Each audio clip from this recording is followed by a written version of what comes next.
Let's just make sure that they can hear us. Yep.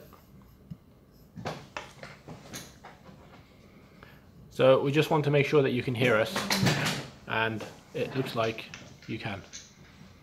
Hi guys, how's everyone doing? Thanks again for joining us for this AMA. This is our third or fourth one now. Hi guys, I think it's the fourth one. Thanks again for joining us for this AMA. Yep. So for this particular session, we obviously, as always, we invite you to ask us questions for the next 30 minutes, either on YouTube or on Telegram.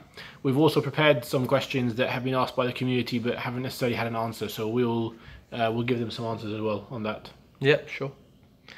So we've got these pre-prepared questions, so we'll start with the first one. Oh, first, do you want to address the new logo? Why do we have a new logo? Right, so there's been some questions or confusions about this because obviously some people were fond of the old logo, and of course we were fond of the old logo. That's why we chose it in the first place.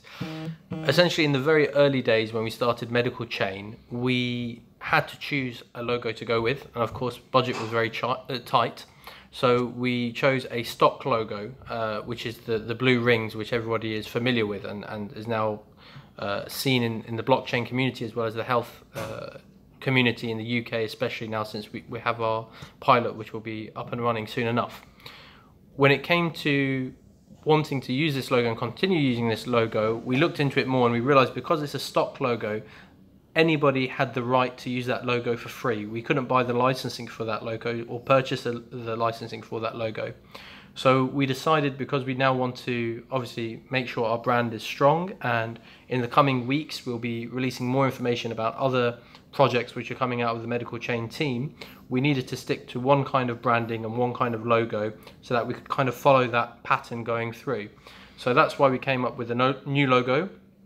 We didn't want it to be completely different because it's a shape and a color we were already quite fond of, and hopefully when you see the new projects which are coming out of Medicalchain as well, which hopefully will be in the next few weeks, you'll see that the logos are very similar and following a very similar pattern. So that's the reason behind it, and I hope in time people will get used to it and like this one just as much as they like the first one as well. Yep. Okay, so now that we've talked about that, let's go to the questions that have been asked. So, the first one, which one do you want to go for? Okay, so number one is by Sade Talani, which says, could our founders show us dummy state of what a patient and what a healthcare professional would see when they log into the Medicalchain portal? I'm aware it is still under construction. Thank you, Sade. Sade, unfortunately, to disappoint you, no, we cannot show you what it looks like yet for many, many reasons. I suppose the simplest reason is it's not in a position yet for you to see it. It's changing all the time. The UI is changing all the time. And I think once we're proud and satisfied with it, of course, you'll be the first to know, being the community. But that's not too far around the corner, so just hold on for that one. Okay, we had another question, which was about securitization. Recently, I heard in the news that there's a possibility that Ethereum and Ripple, etc., will be securitized in the future. I think if the Ethereum will be securitized, the Medicalchain will be securitized too. However, if the Ethereum will not be securitized, fortunately, it is quite possible that only Medicalchain will be securitized. To be honest, our lawyers is what we go by, and none of them have advised us that there's a potential for Medicalchain to be securitized, or even Ethereum and Ripple. But if that is the case, I'm sure there'll be plenty of notice given, and we will follow whatever legal requirements are necessary to make the changes. And we also have to work with the exchanges where the MED tokens are listed on, and we have to go with some of their lawyers' opinions as well. I mean, at the moment, I don't think there's any reason for Medicalchain to be securitized, so I wouldn't really worry about it for now. That was a question from Janae, thank you. We have another question here about NHS and System 1. Okay, so some NHS hospitals are using System 1. How does this coalesce with Medicalchain? So for those people that are not familiar with System 1 or the systems that we use in the UK, there's systems we use in primary care, being family doctors, and there's systems we use in secondary care, being hospitals. The two biggest, I suppose, in the country are called EMIS and System 1. If you're in the United States, this is the equivalent of Epic and Cerner, if you will. So it says some hospitals are using this. How is Medicalchain going to interact with them, I suppose, is the gist of this question. Essentially, this is why we're doing our information governance toolkit. This is why we're establishing links to their systems in order for us to draw down information with them. So, for example, the practice that we're going for called the Groves, which is in southwest London, their system is EMIS. So we've already had very, I can't be too specific, but in terms of the partnering with EMIS is progressing quite well, so that we are close to sharing that information, so that when a doctor is inputting information onto a system using EMIS, we will be able to draw down that information into the Medicalchain system. And yes, you know, System 1, similar to EMIS being a very large one, is one that we're working on as well. And when we move stateside, which is coming up in our next project, and hopefully again that'll be something we can announce hopefully in the next coming weeks, then it's something else we will pursue as well with their huge electronic health record systems. Yep. Okay. Thank you for that question. The next one was from actually there's no name on that one as well. This one, yeah. It's a two-part question about nodes. I'll read them both out. If the nodes are based on varying standards in different geographical locations, is it possible for one to be more easily exploited by an attacker than another? And if nodes are based on varying security standards according to the jurisdiction, would the system process data different ways in different locations? So the simple answer for both of these questions is that all nodes will operate in the same way, and they will process data and have the same level of security all around them. So we'd not expect for one to be more easily exploitable than another. That's the simple answer. Next question is, do you plan on selling your product? Yeah, so we've had offers to sell Medicalchain already, if you will. Even that's selling the company, but selling the product, yeah. So we're not selling company. We don't have a product we're selling. The idea of selling for us is not where we're at the moment. Right now, is getting the platform, getting the users to use that, being doctors or patients. When they start doing their transactions using our platform, that's when we take our margin or our fee of their transactions which are occurring. And on the greater scale is once we hit a critical mass, if you will, then it's going to be setting up licensing agreements with large health institutions to adopt Medicalchain into their bigger systems or bigger clinics. So I think that's everything I can say. But I think it's important just to make that distinction that we're selling a service here, not a product specifically. So yeah, the service is, there'll be a number of services. One of them being telemedicine, and then there's the health data marketplace, and there's some other services that we're going to be introducing soon. Those are services that we're selling and what you can use the tokens for, and the underlying foundation platform is Medicalchain, where you can access your health record for those services. Next question for you: will you have any more involvement with the European Commission? Yes, I hope so. I can't say anything's in the calendar right now. We're still having talks amongst ourselves as to what to present next or who to present next to. As you can imagine, we do a lot of traveling, Mo and myself. We do a lot of presenting. There's other team members now that are doing a lot of presenting as well, such as Natalie Furness, our communications director, or Rob, or Robert, who's been helping us on stateside and presenting for us there as well. So in terms of European Commission, yes, we're always happy to present, but we always have to think, how is this going to benefit Medicalchain? Is it just saying the same thing to the same people? Then there's no need to do that. So at the moment, we're just establishing what audience, what topics, and then of course, yeah, I mean, we have an open invite, I suppose, whenever we want to have a conversation with them. It's just about how efficient that's going to be, and as I say, who we're going to talk to and what we're going to talk about.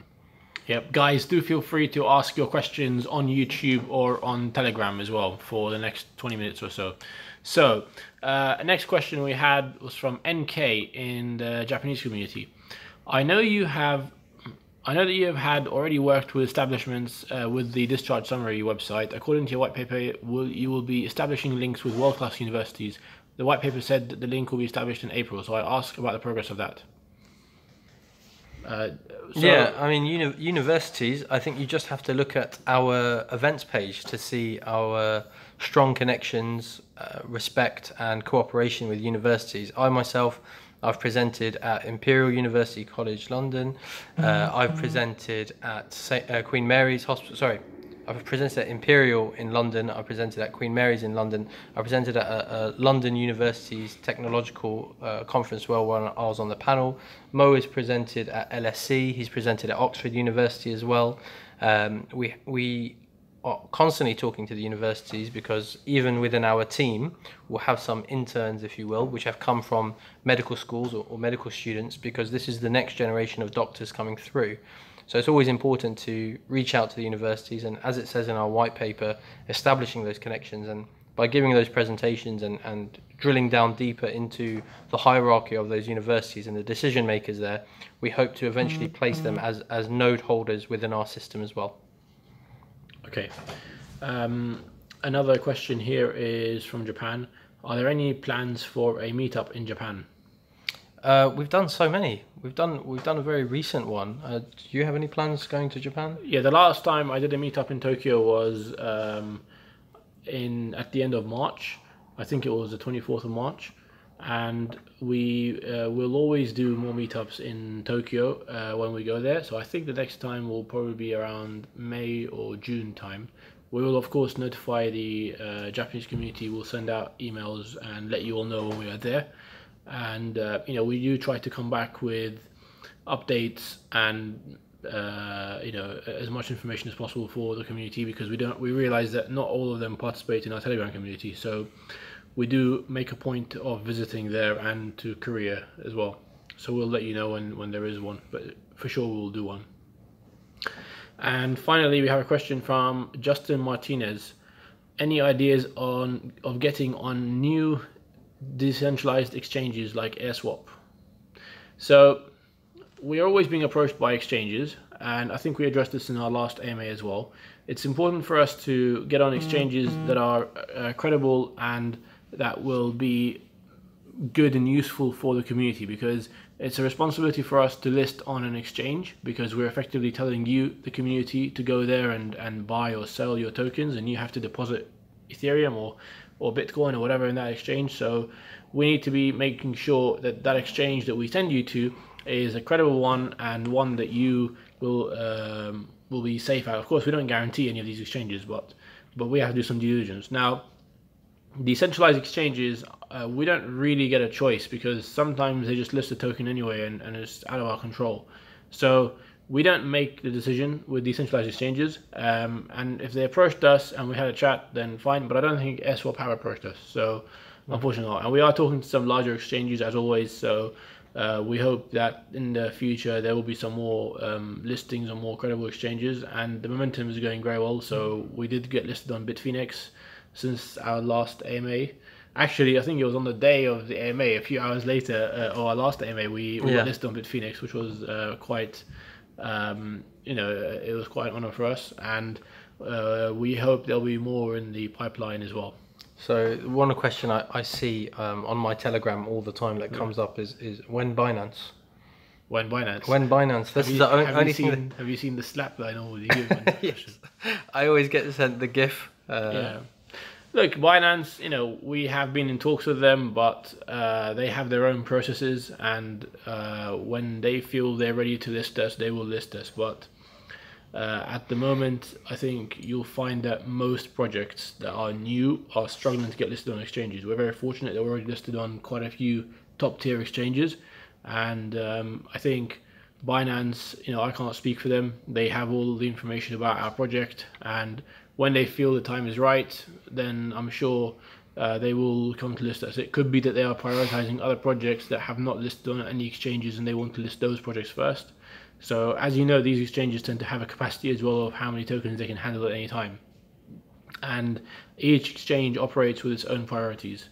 So who knows? We'll of course, you'll be the first to hear when it happens, and sometimes we don't even know. They just tell us like the day before or a few hours before. In the case of Bitfinex, that we just found out just like you guys did. Yeah, I mean, I'm quite amazed at the question, to be honest with you, every time that I see it, because if you forget Medicalchain for a second, just talking in principle or talking about projects and blockchain and crypto and exchanges. So if you really think there's a fantastic project out there called, I don't know, Smurfs, and Smurfs is coming to the market, are you telling me you'd miss out on an opportunity because it wasn't on an exchange that you happen to have logged into? And you can see that this project is doing AMAs, meetings, events, producing material, so far sticking quite well to the roadmap. We have a pilot coming up. The pilot means we actually have an application. The application is coming along very nicely, but of course I can't share that with you right now. We've got more communication coming out, and we've been listed on all these exchanges, this Smurfs company. So why is it so important to be on a specific exchange like Binance? I honestly don't know the answer to that question. I don't know why people get so worked up. And even if it was listed, let's say for example, somebody will come back to me right now and type something and say, because Binance is the biggest, Binance got the biggest reach, Binance has got the most liquidity, whatever it may be. Okay, that happens, and the token price of Smurfs does really well. Then what? It's all going to be the same as every other crypto out there, and we're not about that pump and dump and things going up and down. It's about what's actually going to give the long-term benefit or gain to the project. So, you know, feel free to keep typing when Binance, but I think it's not going to make a difference, guys, whether it happens or it doesn't happen, and it's not going to make a difference whether Medicalchain succeeds or doesn't succeed based on whether we're listed on one particular exchange or not.